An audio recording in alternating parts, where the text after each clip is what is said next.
नमस्कार दोस्तों, मैं राजेश अग्रवाल पन्ना कंपटीशन क्लासेस में आपका बहुत स्वागत करता हूं।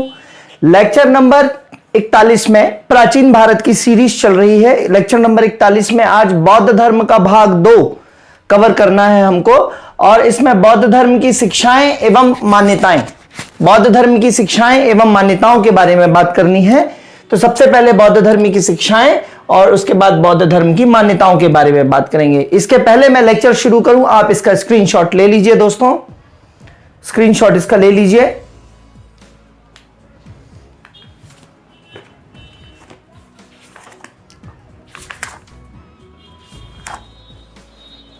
ठीक है दोस्तों, चलिए शुरू करते हैं। बौद्ध धर्म की शिक्षाएं। बौद्ध धर्म की शिक्षाओं में 4 आर्य सत्य, मध्यम मार्ग, अष्टांगिक मार्ग, प्रतीप समुत्पाद, पंचशील सिद्धांत और 10शील सिद्धांत की बात करेंगे हम। तो शुरुआत करते हैं 4 आर्य सत्य से, जो कि क्रम से हैं। 4 आर्य सत्य दोस्तों क्रम से हैं। पहला है दुख, दूसरा है दुख का कारण, तीसरा है दुख निरोध और चौथा है दुख निरोध गामिनी प्रतिपदा। पहला है दुख, दूसरा है दुख का कारण, तीसरा है दुख निरोध और चौथा है दुख निरोध गामिनी प्रतिपदा। दुख का मतलब क्या है दोस्तों? संसार दुखमय है। दुख का मतलब क्या है? संसार दुखमय है। जन्म, मृत्यु, वियोग, अप्रिय मिलन, सब कुछ दुख है। जन्म हो रहा है तो रोते हुए आ रहा है, मृत्यु हो रही है तो रो रहा है आदमी, अप्रिय मिलन है तो रो रहा है, वियोग है तो रो रहा है, प्रेम है तो रो रहा है, द्वेष है तो रो रहा है। तो दुख ही दुख है संसार में। दूसरा, हर एक दुख का कारण है। हर एक दुख का कारण क्या है? अज्ञान, आसक्ति, लोभ, वासना, मोह, द्वेष, ईर्ष्या, संवेदना के कारण व्यक्ति वास्तविक चीजों को नहीं देख पाता। अज्ञान का पर्दा पड़ा हुआ है, मोह का पर्दा है, वासना, ईर्ष्या है ना, द्वेष, संवेदना, आसक्ति, इन सब पर्दे पड़े होने के कारण, मनुष्य के मन मस्तिष्क में इन चीजों के पर्दे पड़े होने के कारण वो वास्तविक चीजों को नहीं देख पाता। ये दुख के कारण है, अज्ञान, मोह वगैरह। और दुख निरोध का मतलब है दुख को दूर किया जा सकता है। निरोध मतलब रोकना। तो दुख निरोध मतलब दुख को दूर किया जा सकता है। और दुख निरोध गामिनी प्रतिपदा का मतलब है दुख को दूर करने के मार्ग। दुख को दूर किया जा सकता है, तीसरा पॉइंट। और दुख को दूर करने के मार्ग भी हैं। और ये मार्ग कौन से हैं दुख दूर करने के? अष्टांगिक मार्ग हैं। 8 मार्ग बताए हैं बुद्ध ने, उन्हें अष्टांगिक मार्ग कहा गया है। 4 आर्य सत्य कौन से हैं? दुख, दुख का कारण, दुख का निरोध कर सकते हैं, और दुख निरोध गामिनी प्रतिपदा। ये क्रम से हैं दोस्तों, ध्यान दीजिएगा, ये 4 आर्य सत्य क्रम से हैं। ठीक है दोस्तों। और शुरू के 2, दुख और दुख का कारण, ये निराशावादी दर्शन है। नहीं, ऐसा निराशा नहीं लगता कि जैसे संसार में दुख ही दुख है, ये निराशाकारी स्टेटमेंट है। दुख का कारण है, ये सब निराशावादी स्टेटमेंट। आशावादी क्या है? दुख को दूर किया जा सकता है, दुख दूर करने के मार्ग भी हैं। तो ये 2 आशावादी दर्शन है, और शुरुआती 2 निराशावादी दर्शन है, ये 2 आशावादी दर्शन है। क्लियर है दोस्तों? तो ये हो गए बुद्ध के 4 आर्य सत्य। अब चौथा में दुख निरोध गामिनी प्रतिपदा है, अर्थात दुख को दूर करने के मार्ग जो हैं वो अष्टांगिक मार्ग हैं, 8 मार्ग हैं। ठीक है। तो इसके पहले एक और अपन बात कर लेते हैं, मध्यम मार्ग। मध्यम मार्ग का मतलब है न किसी चीज की बहुत अति करना और ना ही किसी भी चीज से बिल्कुल रहित होना। ठीक है। जो अतिशय और साधारण के बीच की स्थिति कहलाती है मध्यम मार्ग। बहुत ज्यादा किसी भी चीज की अति भी नहीं करना और किसी भी चीज से बिल्कुल विरक्ति भी नहीं रखना, यह कहलाता है मध्यम मार्ग, या है ना, बीच का मार्ग। ठीक है।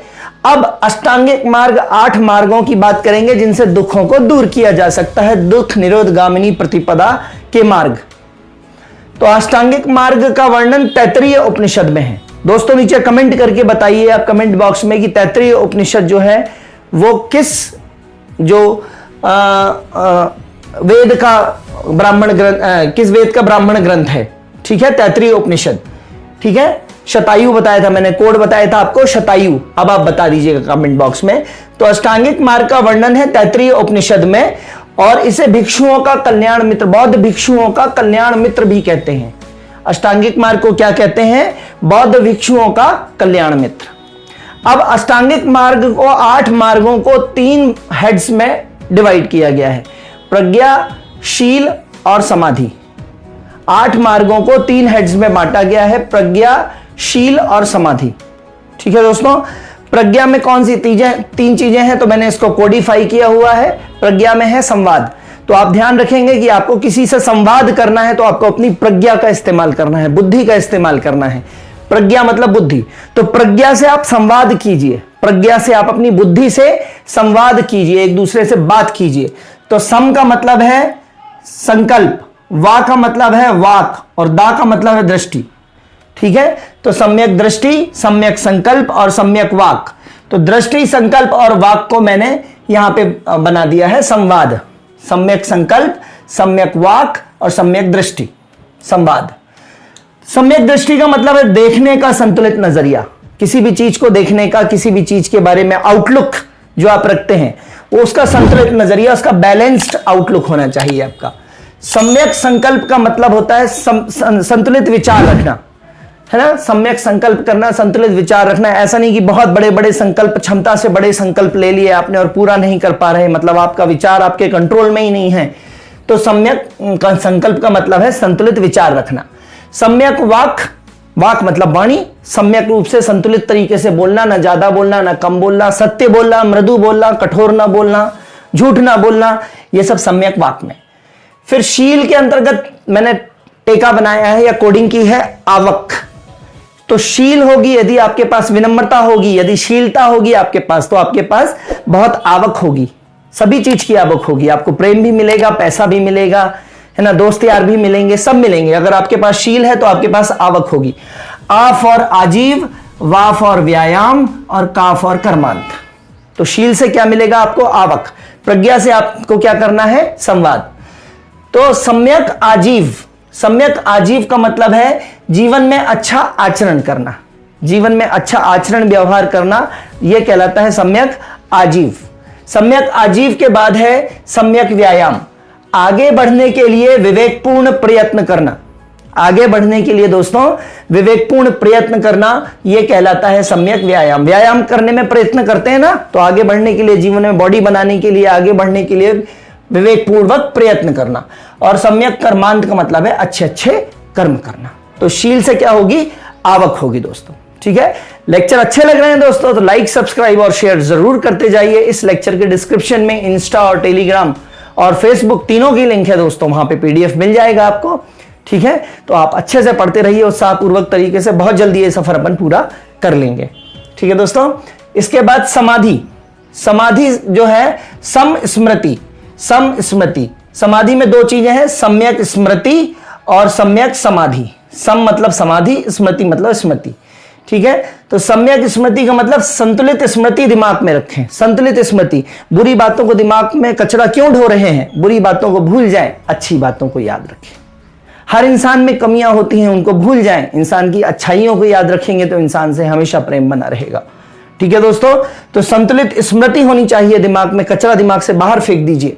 सम्यक समाधि, सम्यक समाधि का मतलब है एकाग्रचित्त होना, समाधि वाली स्थिति में चले जाना इस तरीके से।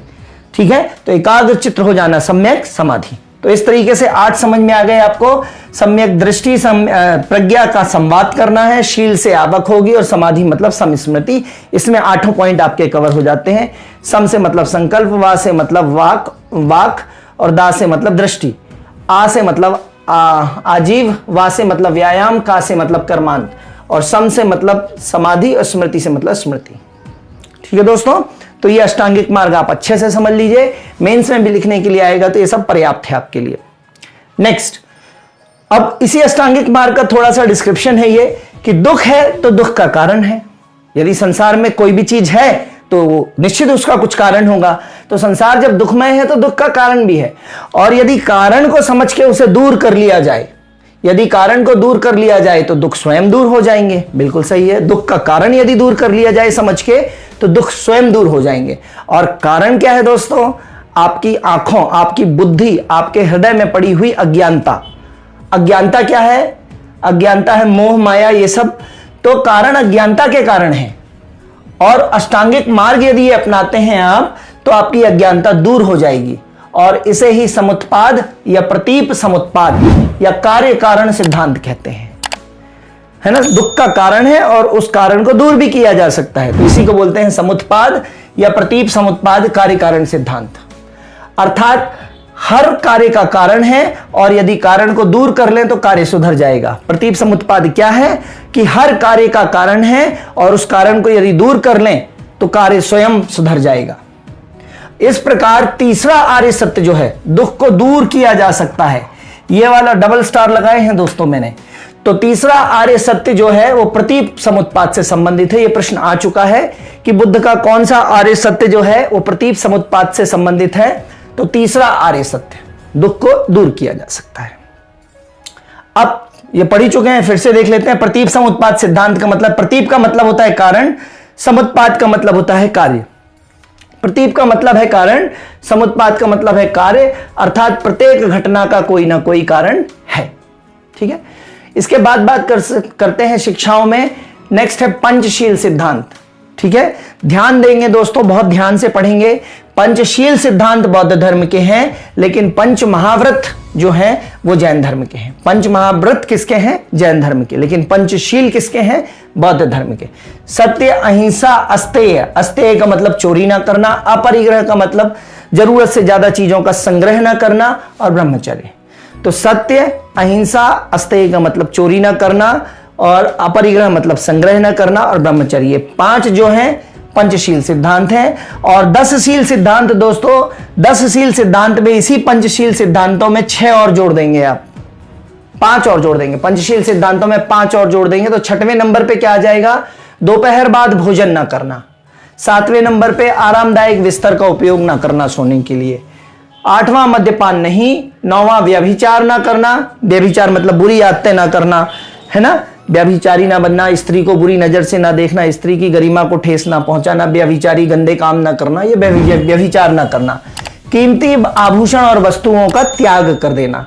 तो ये 5 और पॉइंट मिला देंगे तो 10शील हो जाते हैं। 10शील जो है वो भिक्षुओं के लिए हैं, बौद्ध भिक्षुओं के लिए हैं, कठिन है व्रत। और पंचशील जो है वो गृहस्थों के लिए भी हो सकते हैं। तो जो गृहस्थ लोग बौद्ध धर्म अपनाए हैं उनके लिए पंचशील हैं, लेकिन जो बौद्ध भिक्षु हैं उनके लिए 10शील हो जाते हैं।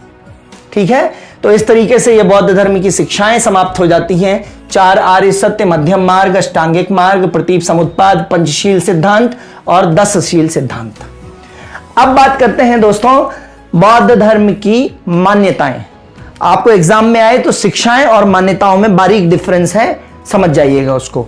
तो बौद्ध धर्म की मान्यताएं कैसी हैं? अनीश्वरवादी है ये, ईश्वर को नहीं मानते, ईश्वर की सत्ता को नहीं मानते, अनीश्वरवादी है। वेदों का खंडन करते हैं, ये कर्मकांड विरोधी हैं, मूर्ति पूजा के भी विरोधी हैं। तभी तो बौद्ध धर्म का उदय हुआ था, जब वेद अपने कर्मकांडों की बिल्कुल उच्चतर सीमा में थे वेदों के कारण, तभी तो लोग परेशान होकर बौद्ध धर्म की तरफ गए थे। ठीक है।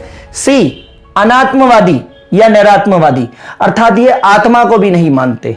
लेकिन यहां ध्यान दीजिएगा, आत्मा को नहीं मानते लेकिन पुनर्जन्म को मानते हैं, ये पुनर्जन्म की मान्यता है। ठीक है, तो अनात्मवादी या निरात्मवादी हैं, मतलब आत्मा को भी नहीं मानते। क्षणिकवादी हैं, बौद्ध धर्म के लोग क्षणवाद को मानते हैं, क्षणिकवादी हैं। कैसे? जीवन क्षणिक है, मिलिंदपन हो, है ना, मिलिंदपन हो में नागसेन और नागसेंद्र और मिनांडर मेरे ख्याल से उन दोनों के प्रश्न उत्तर हैं।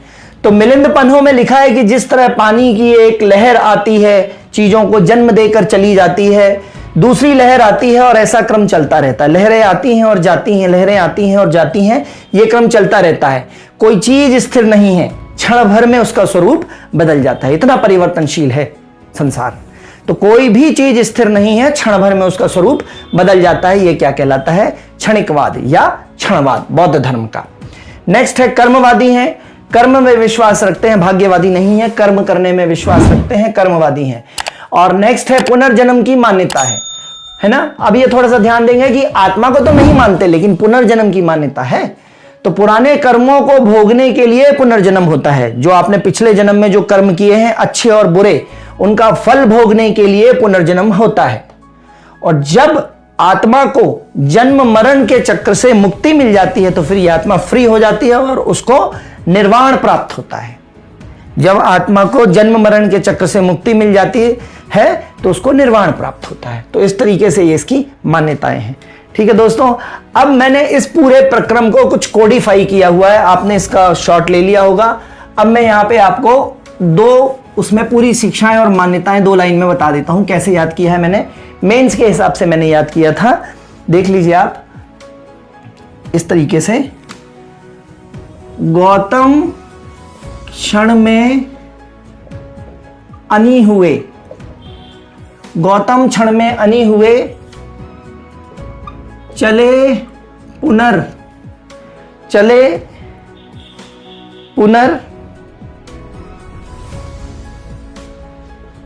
अनात्मन। गौतम क्षण में अनी हुए, चले पुनर अनात्मन। 4 आर्य और 8 सत्य। 4 आर्य और 8 मार्ग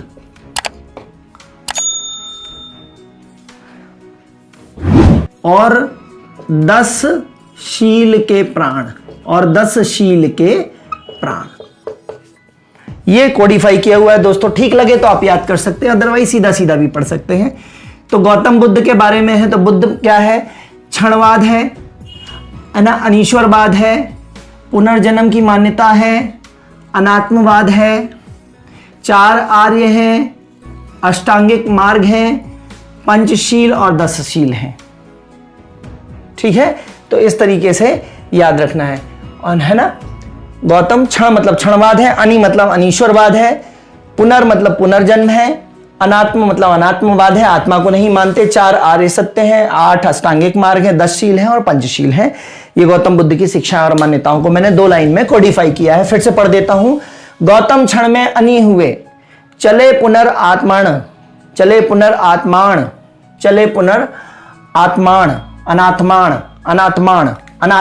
अनात्मा को मानते हैं।